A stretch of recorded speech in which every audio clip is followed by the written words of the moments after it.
So banking সেক্টৰত जो আপোনালোকৰ আশা আছে সো আপোনালোকৰ কাৰণে গুড নিউজ পাঞ্জাব আৰু সিন্ধ বেংকৰ ফালৰ পৰা 1000 লোকেল বেংকৰ vacancy already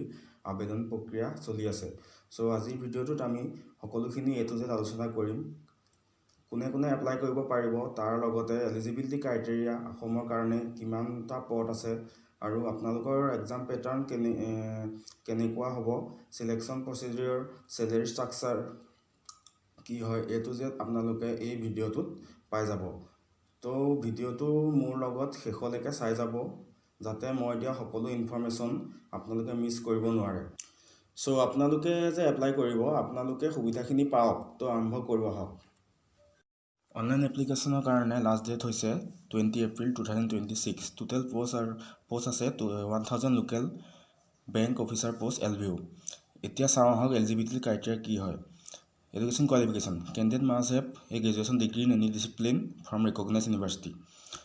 Experience required. Candidate must have 18 months of experience as an officer in scheduled commercial bank or regional bank. আপোনালোকৰ এজ লিমিটটো চাই লওক এজ লিমিট এলবিও পোষ্টৰ কাৰণে মিনিমাম এজ 20 ইয়াৰ্ছৰ পৰা ষ্টাৰ্ট হ'ব maximum as 30 years as on 01/03/2026. Category wise relaxation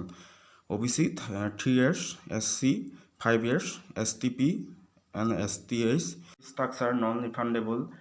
tax gateway charges SC ST PWD 100 rupees general EWS OBC 850 rupees এতিয়া written টেষ্টৰ এটো হল অবজেক্টিভ টাইপৰ টেষ্ট শৰ্টলিস্টিং কৰিবলৈ ক্যান্ডিডেটখিনিক তাৰ পিছত ফাৰ্স্ট স্ক্ৰিনিং হ'ব তাৰ পিছত পাৰ্সোনাল ইন্টাৰভিউ হ'ব তাৰ পিছত মেৰিট লিষ্ট আহিব লোকেল ল্যাঙ্গুৱেজত প্ৰফিচিয়েন্সি থাকিব লাগিব ফাইনেল সিলেকশনটো তাৰ পিছত হ'ব আৰু আপোনালোকে এপ্লাই কৰিবলৈ বা online application form fill up কৰিবলৈ হলে লাষ্টৰ লিংকটো ক্লিক কৰক এতিয়া ভিডিওটো ইমানতে সামৰিছো যদি